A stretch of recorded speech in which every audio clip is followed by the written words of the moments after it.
Look, viewer, it's the thing from the thumbnail. It's real in real life. Right next to the gun safe. Okay.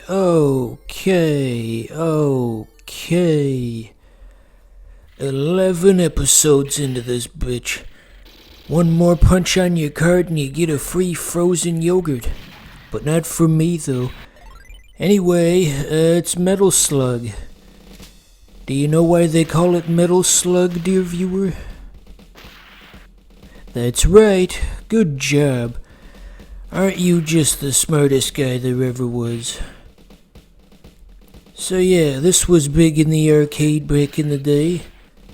You and your buddies would get out of the movie theater after watching Encino Man starring Brendan Fraser, and there it is. Metal Slug in the arcade. So, away we go. Out of my way, I'm drunk as hell. So, I guess the most obvious observation we could make about Metal Slug is the noise that the guy makes when he gets set on fire. Yeah, that one. I'm pretty sure that's the same scream that they use for Bop It's. I mean, it's possible video games like to borrow sound effects. There was some old Sega arcade thingamawhatsit that borrowed sound effects from Conan the Barbarian. It's entirely possible. Did you have a Bop It back in the day, viewer? I had the original Bop It many years ago. You kids probably don't know what the hell I'm talking about. Next I'm gonna start talking about like Skip-Its and what are some other extremely old children's toys? Stretch Armstrong. I guess if you go back far enough, there's just like there's a stick. Yeah, back before toys were a thing, you just have a stick and you just smack your friend in the face with it. Those were the days. So the tank control's kinda funny, cause when you move back, the gun moves back with you. I'm assuming there was some kind of dual stick setup originally, but we don't do anything originally here on this channel. I'm just a dirty, nasty emulator guy. That NPC just walked right off the screen without giving us anything. How rude.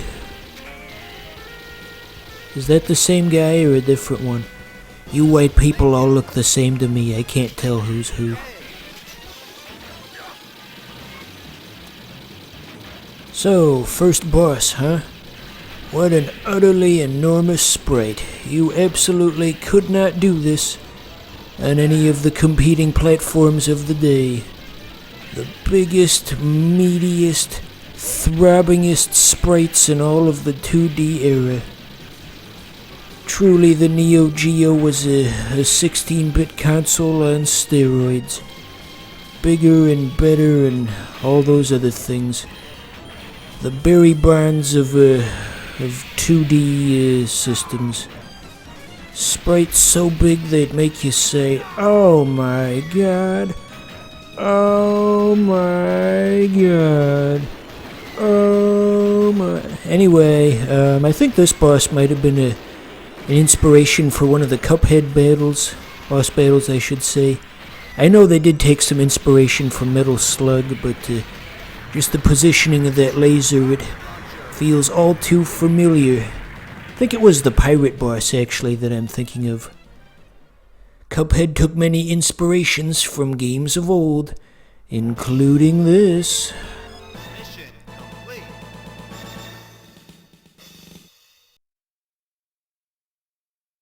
Whoa, looks like we got here just in time. Based on what we're parachuting into, they were either gonna cook him into a soup, or they were gonna film some very weird videos. You see how that flag in the background's very clearly supposed to be the swastika, and they had to change it, so it's one of those things where you know what it is, but it isn't actually the thing for obvious reasons. Preemptive censorship, if you will. What is the setting of this supposed to be, by the way? Because the first level, they had some very tropical looking trees in the background, so one would think we were in make-believe Vietnam or something, but now we seem to be in make-believe Nazi Germany. Which is it, SNK? Anyway, in the second one... Pardon me. In the second one, I think it takes place in the Middle East of some kind, based on the screenshots I've seen. Look at me, I'm going to Egypt land. Shut up. Anyway, yeah, so in the Middle Eastern level, in the second one, they've got like these banners in the town square that have Middle Eastern writing on them, and people who actually understand Arabic say that they don't actually say anything. They'll just say ridiculous things like I need medicine, or I have diarrhea, or that sort of thing. Yeah, the Metal Slug people will go all over the make-believe world fighting America's make-believe enemies. They've been to make-believe Vietnam, make-believe Germany, and even make-believe Middle Eastern country. It could be any of them, really. And, yeah. Oh, one guy left. No, two guys. One was hiding in the boat. Pardon me, I didn't see him. So yeah, the trick here is you gotta sink the boat, but then get off of it before the boat sinks, obviously. You don't want to go down with the ship. Although you probably already knew that.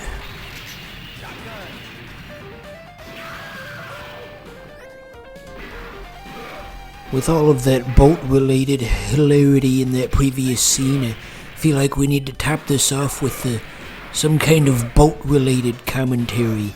Boat jokes, if you will. Yeah, here you go. Just do all of them at the same time. Okay,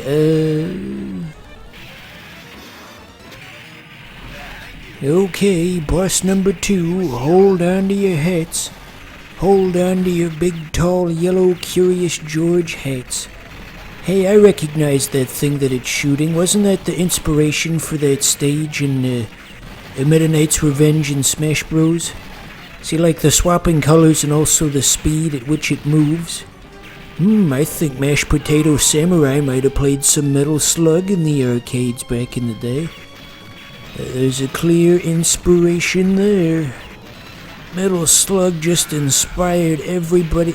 Oh, he got hit by his own guy. Anyway, Metal Slug was just an inspiration to all the game developers of the world. There could be others for all we know. Maybe tomorrow there'll be like a political thing and I'm Barack Obama. Oh, I guess that wasn't a boss battle. Was it? Because the level's still going. Anyway, I didn't even have a fully formed joke in my mind when I started saying that. Sometimes I just start saying stuff and hope I'll think of the end of it as I go along. We got planes now, that's kinda different. There he goes. Remember when Disney made that animated movie Planes, and I was at the video store once and they had like a rip-off of Planes called Wings, where it definitely looked like the same movie, but then you actually watch it and you know, this is a different thing. We need to bring back rip-offs of popular animated movies. And I'm just talking like complete and total shameless low-budget rip-offs. Just make the worst thing that you can, but have it vaguely look like something else and people will buy it. Those are always good for a laugh. Ugh. Fuck. Okay, whoa. Lost my train of thought. The tank itself isn't damaged, so if we can get back in there, we'll be in the pretty good shape. There's an alt fire for the tank, but whatever dum-dum got this gameplay didn't know that. Whoever that was should be fired. It's like this thing once. You know, I've got my Steam Deck set up in a way where you can pull up like a screensaver and it'll show you like little videos of all the games you have on your Steam Deck. But the thing is, whoever got the gameplay from all of those videos clearly doesn't really, know what they're doing. They're very bad at all of the games. It's like, come on, you idiot. Just watching the little gameplay snippets and they'll like miss a power-up or it'll go the wrong way. It's like, who recorded these, for fuck's sake? Do you guys know what I'm talking about? Still gotta fill a minute here. What's something exciting I can do to fill 60 seconds? Perhaps maybe I could start using this again. After all, it does cost $22 a month to use this voice changer. I want to get my money's worth after all. No, let's not do that. The novelty of voice changers has worn off. So, that guy in the helicopter kinda has like a Saddam Hussein hat almost.